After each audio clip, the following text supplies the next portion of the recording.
Descubriendo el mundo con David Cañedo.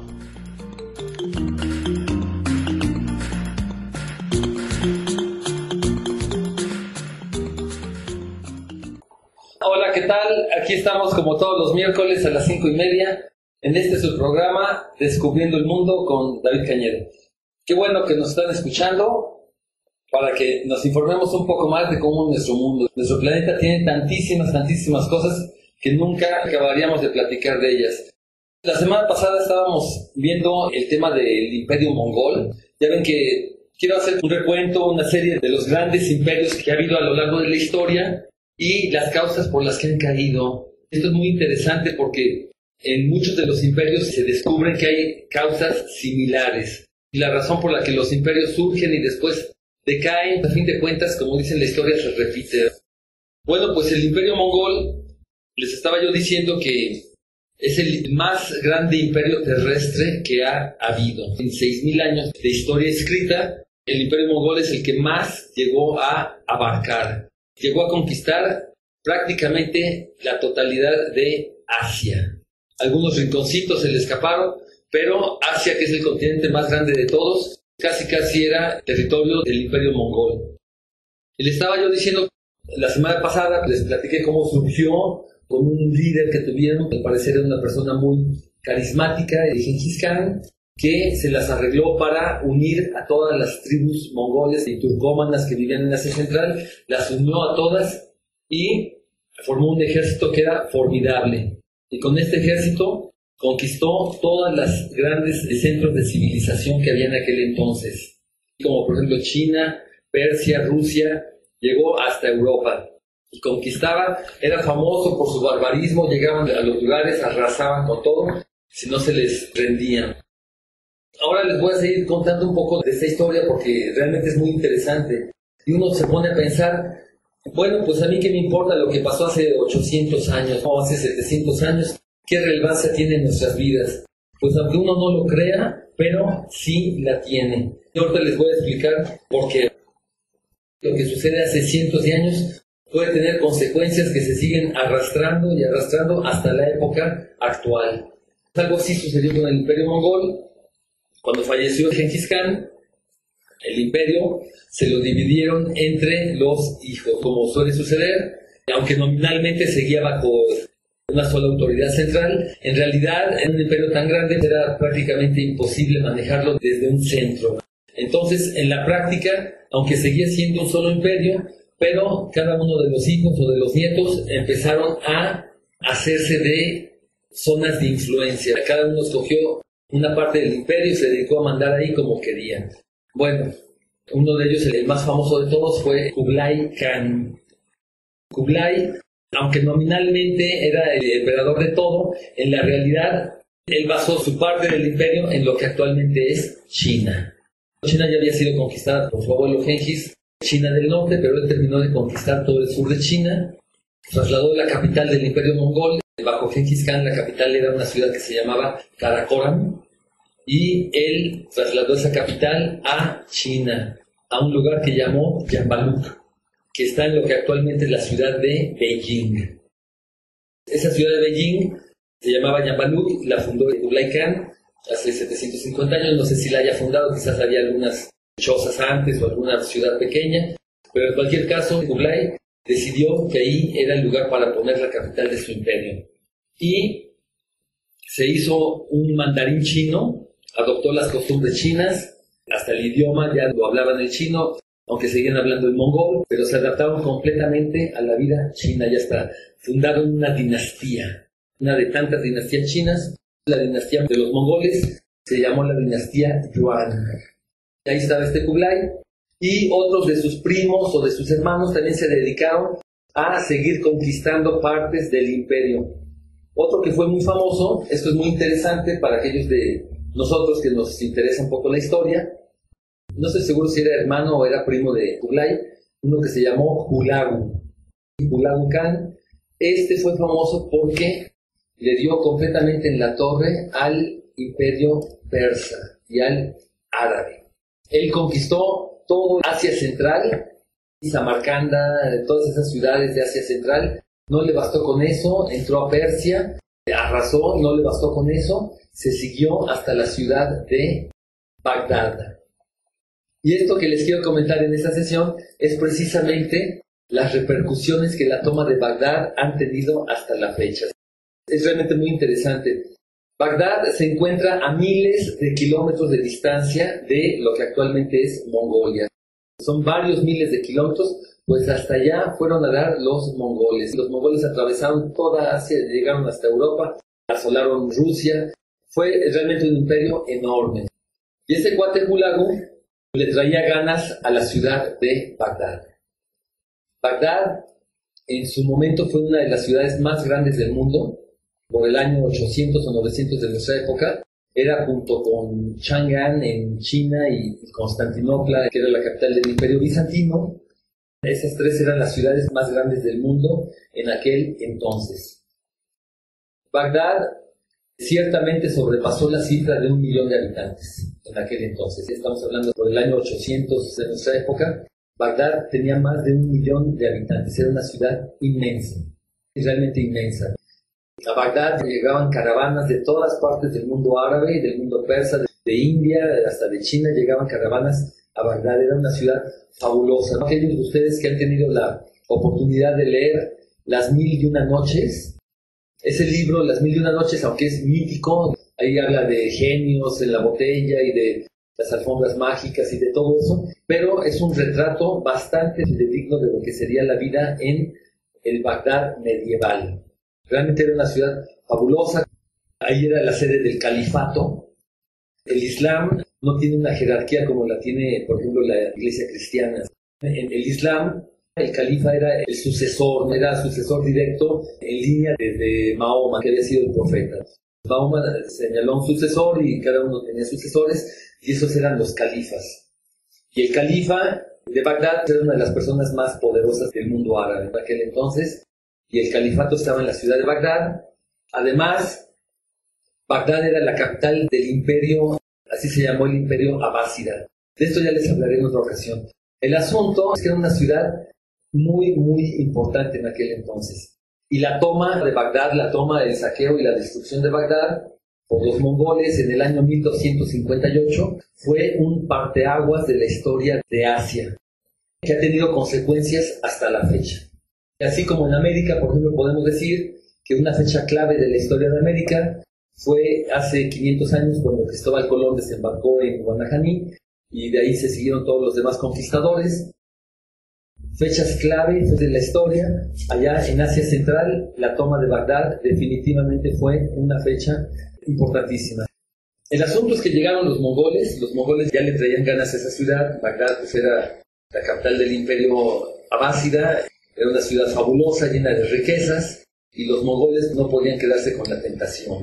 A ellos lo que les interesaba era conquistar y saquear, tener más riquezas. Entonces, ya habían conquistado todo a su paso, y llegaron a lo que actualmente es Irak, que ahí es donde está la ciudad de Bagdad. Claro, en aquel entonces no existía el país de Irak. Y le pusieron sitio a la ciudad de Bagdad. De hecho, el sitio lo pusieron al principio, después se retiraron, al año siguiente volvieron. Fue una situación que se fue dando, no fue así nada más, fue un proceso que se llevó varios años. También había negociaciones, el imperio árabe sabía que estaba en decadencia, que no le podían hacer frente a la máquina militar de los mongoles, y trataban de comprar tiempo, de juntar un ejército por otro lado, de hacer un montón de cosas. Se usó la diplomacia. Y no funcionó, y finalmente los mongoles decidieron que era hora de conquistar la ciudad de Bagdad. Ahora les voy a platicar lo que sucedió, realmente es impresionante. El asunto es que vamos a hacer una pequeña pausa para escuchar una melodía. Las dos melodías que les voy a pasar hoy son de Asia Central, de los mongoles o de las tribus de Asia Central, que es una manera radicalmente distinta de comprender lo que es la música. Hay que imaginarse allá, Asia Central son enormes, enormes llanuras, se les llama estepas, estepas que ni siquiera son buenas para la agricultura porque son muy frías en invierno, demasiado calientes en verano, no tiene buen suelo para la agricultura. Son inmensas llanuras de cientos y de miles de kilómetros que las atravesaban las caravanas.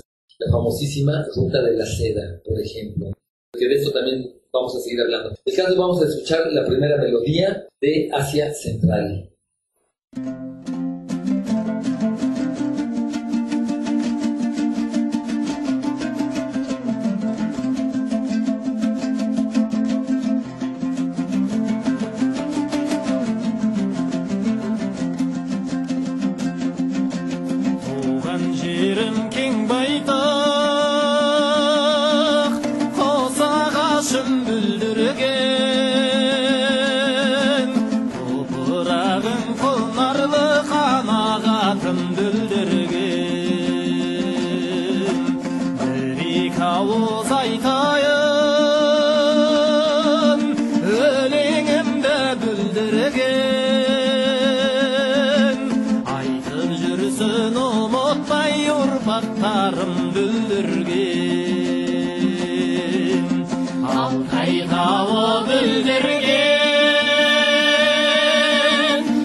Bueno, ¿qué les pareció? Es música muy interesante de las grandes estepas de Asia Central. Uno puede imaginarse a los jinetes, a las tiendas de campaña, porque viven ahí, la gente son nómadas o seminómadas y viven en tiendas de campaña bastante grandes. Ahí tienen dentro toda su casa, hasta fogatas tienen ahí dentro, y tengo entendido que esas tiendas de campaña o esas casas las llaman yurt, así se llaman.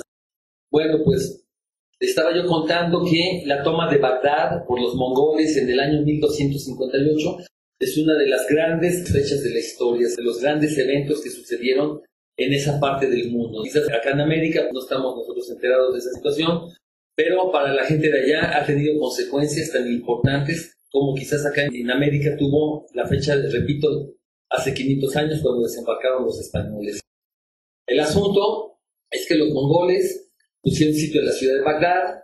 El imperio árabe de la dinastía abásida Ya habían pasado sus mejores momentos, no tenían un imperio fuerte en ese momento, no tenían un ejército fuerte tampoco.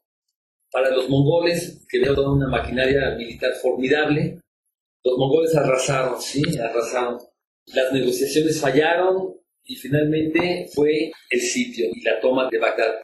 Bagdad, en aquel entonces, quizás ya no estaba en su apogeo, en su máximo momento llegó a tener más de 1 millón de habitantes, y quizás para ese año, para 1258, la población había descendido un poco, pero de todas maneras seguía siendo una ciudad bastante grande, y además estaba llena de refugiados, porque al avance de los mongoles van arrasando todo, en la campiña, en el campo, toda la gente de ahí huía ante el paso de los mongoles, ya sabían que se acercaban, y abandonaban todo y se iban a refugiar a la ciudad de Bagdad, precisamente. Entonces, la ciudad de Bagdad estaba llena de refugiados, y el ejército mongol le puso sitio, y dice la historia que salió un jinete árabe, así se acostumbraba en aquel entonces, era la época medieval, salió un jinete árabe de la ciudad de Bagdad para enfrentarse con algún jinete mongol, así de uno contra uno, ¿no? Y los ejércitos viendo al fondo, pero uno contra uno. Entonces los árabes sacaron a su mejor guerrero, o al que pudieron encontrar,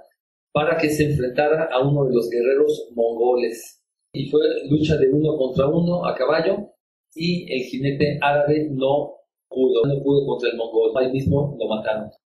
Con eso ya se quedaba sellada la suerte de la ciudad de Bagdad.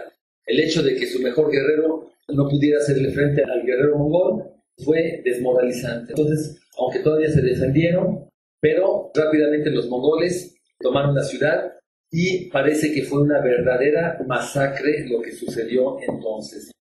A una buena parte de la gente de la ciudad se calcula que por lo menos hubo unos 100,000 a 200,000 personas masacradas, hombres, mujeres y niños.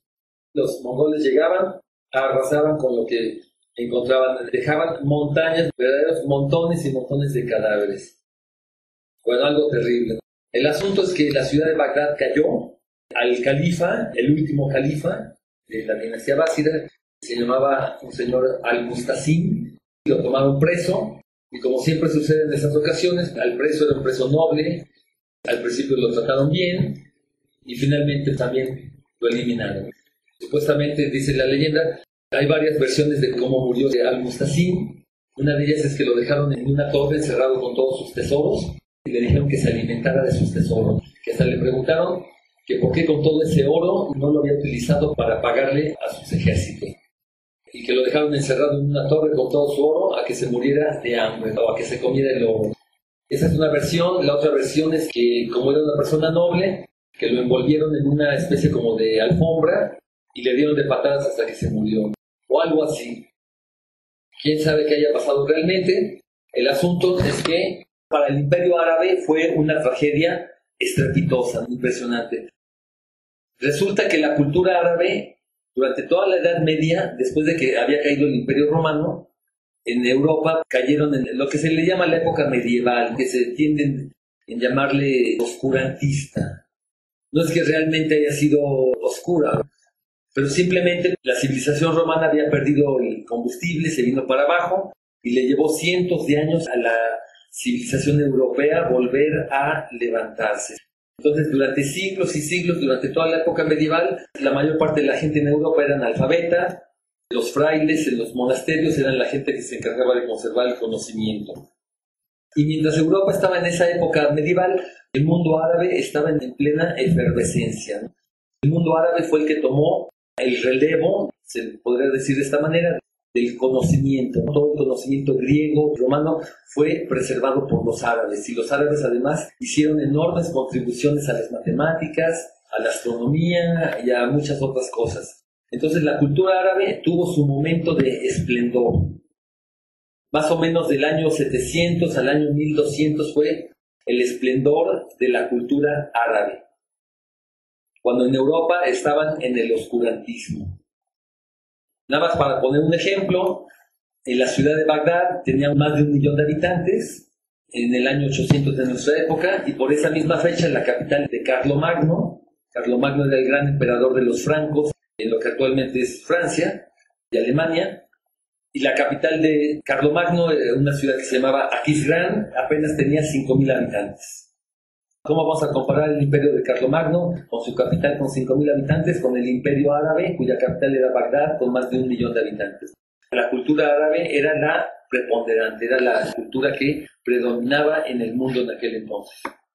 Y cuando llegaron los mongoles, aunque Bagdad ya había pasado su mejor época y la cultura árabe ya también había pasado su mejor época, pero seguía siendo un imperio fuerte, no se le podía no tomar en cuenta.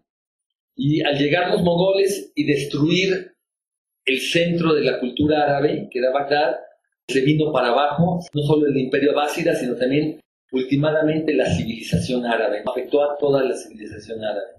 Hay gente que dice que a raíz de eso, del saqueo y la destrucción de Bagdad en 1258, fue eso lo que le permitió a las ciudades-estado de Italia, por ejemplo, Venecia, Génova y todas esas ciudades-estado, levantarse, y que a partir de ahí, un siglo después, surgió lo que llamamos el Renacimiento.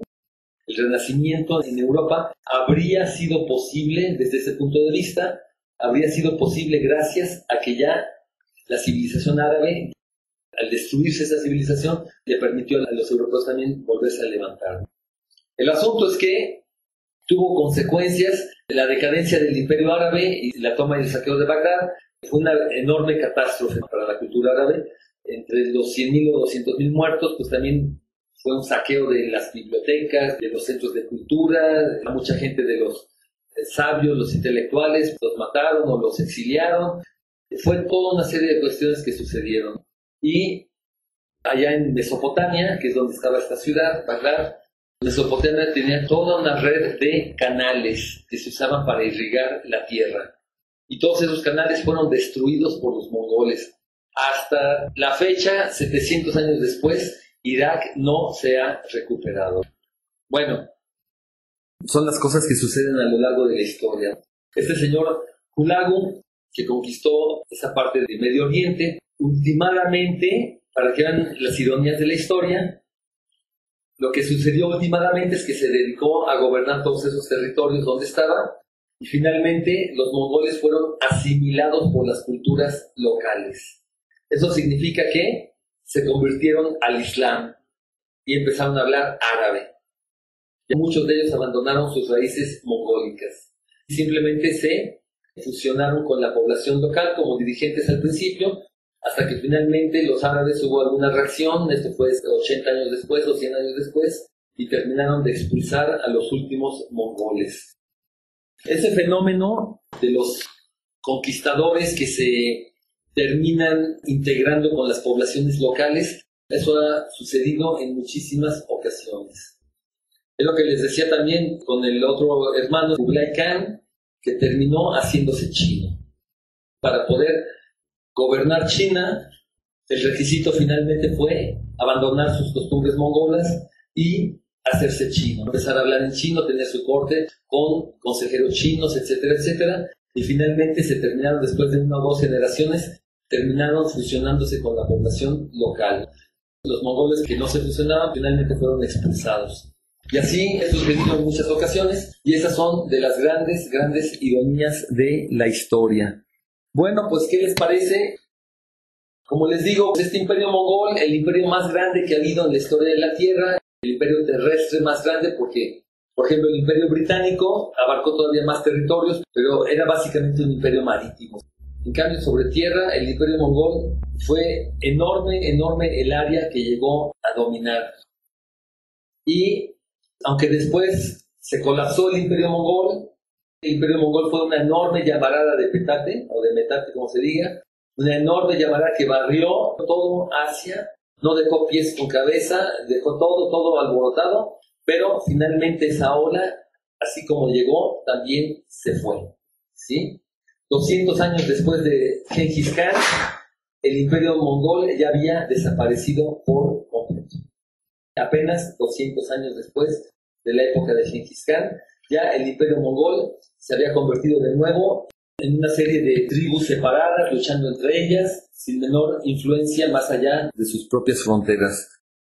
Bueno, pues ya se nos acabó el tiempo. Qué bueno que nos está empezando a interesar mucho la historia. La historia es muy, muy, muy interesante. y sobre todo cuando vemos las consecuencias que eso tiene durante décadas y siglos. Esto fue todo por hoy. Los voy a dejar con otra melodía también de los mongoles de Asia Central. Esta es un poco más breve, dura apenas un par de minutos, pero es música muy, yo diría, evocadora. Nos evoca esas enormes planicies de por allá. Este fue su programa Descubriendo el Mundo y nos estamos escuchando la semana próxima.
Hayda ol жерді қаттық тұйғақты қарын чолатты келедір. Егір күзіп шертіп тұрып, алып қыз ойлық сабық келдер. Шазы жерләнді, халы ертірді, одын көлі, ой ертәдір. Өтілерді, халы